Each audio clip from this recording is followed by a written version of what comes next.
Hi everybody, I know it's been a while since we've done an update. Shrimp room's coming along slowly. We've finally got all the ceiling insulated, so all the insulation's completely finished. The only things we've got left to do, as you can probably see up there, some of those gaps I'm going to fill with expanding foam, and we'll just go around and sort of tighten up any little gaps with expanding foam. Once that's done, we'll plasterboard. So the idea is that we're going to plasterboard into these, and plasterboard will literally just sit bit above those. So we're going to tack these in. Then the beams will be painted so it's sort of recessed.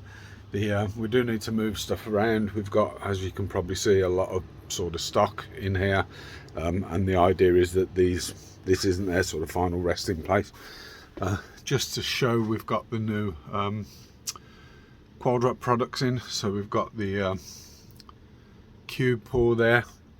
We've also got the tester boxes, so 6x10 foods that are I think there's green algae, krill, vital white, vital, breed and green mussel in those at the moment.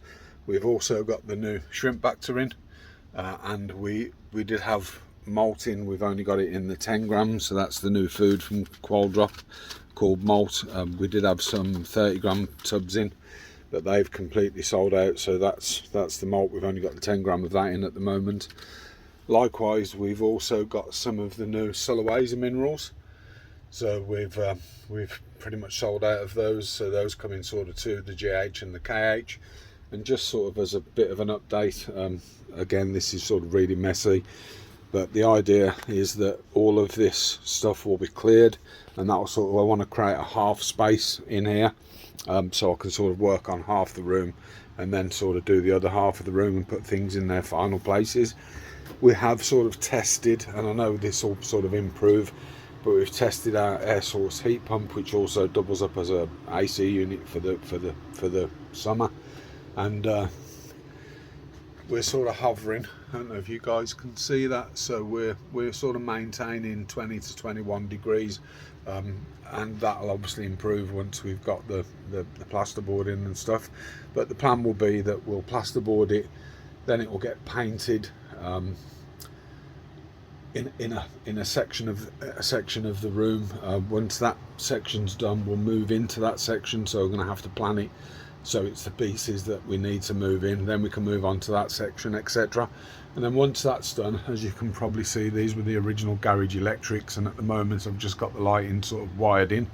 But the plan is that what we'll do is we'll put a consumer unit in here, fuse board, and what we want to do is run all the electrics through trunking. It's not called trunking, it's called conduit, so circular tubing. So all the electrics will be external. I can edit and adjust those as and when we need to, and then we'll have sort of sockets and stuff floating around. Plans changed a little bit from what I originally decided, and I think what I'm going to do is, this is still going to be a worktop. Above there we'll have pegboard, so stuff that can hang on walls, you know, stock will hang on the walls, and then that will extend to here.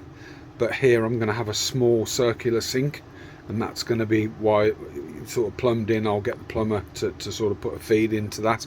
So that originally the sink was planned to go down in that bottom corner, but we've sort of changed the plans. I think the sink is probably best there.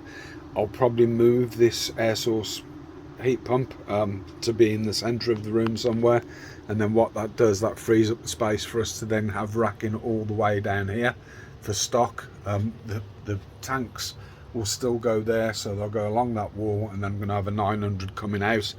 This side of the 900, I'm going to have a 900 rack for products, and I'll put backs on those so they don't interfere with each other. And then this wall here will have a 1200 for product storage as well. So I hope you found this useful. We will sort of get to it as we get to it, sort of doing bits and bits at a time. I think it will move pretty quick from here on in. So I think that would, you know, this should move quick. It just depends on me and how quick I can get stuff done. But shouldn't take too much longer, and I'll give you an update. I've also bought, and if you can see that down there, a dehumidifier. runs to drain. That does. It isn't on at the moment, we don't need it on. Humidity is pretty good, but once we've got the there'll be humidity, so that will sort of run permanently. And I believe that my heating costs me around £2 a day to run. My heating and my dehumidifier, I think, cost me around £2 a day to run, so not too expensive, and at least that way we don't have to heat the tanks. So I hope you've found this informative. Keep an eye on the next videos. I'll try and do another one that's not so long. So stock, we've just got loads at the moment. It's in boxes, but as you can see, I've got filters, I've got shrimp tubes, we've got air pumps, we've got heaters, we've got internal filters, we've got a couple of tanks in here, but I don't like shipping those. Absolutely piles and piles of product, shrimp lollies, medication for fish, fish foods, shrimp foods, and we'll just keep expanding that range. We've still sort of got all our packing materials up here, but those will be out the way and hidden, so it will give me a bit more space on top of these shelves for additional stock. If you've enjoyed this, have a look at the other videos that we've done on sort of the build, and you'll see where we've got up to at this point, and hopefully we'll get more done soon. Once we've got those done, we'll be doing sort of setup of tank videos and stuff. So if that's the sort of thing you enjoy or you want to watch, please think about hitting the like button. That helps grow the channel, and subscribing helps grow the channel. Thanks for watching. Bye bye.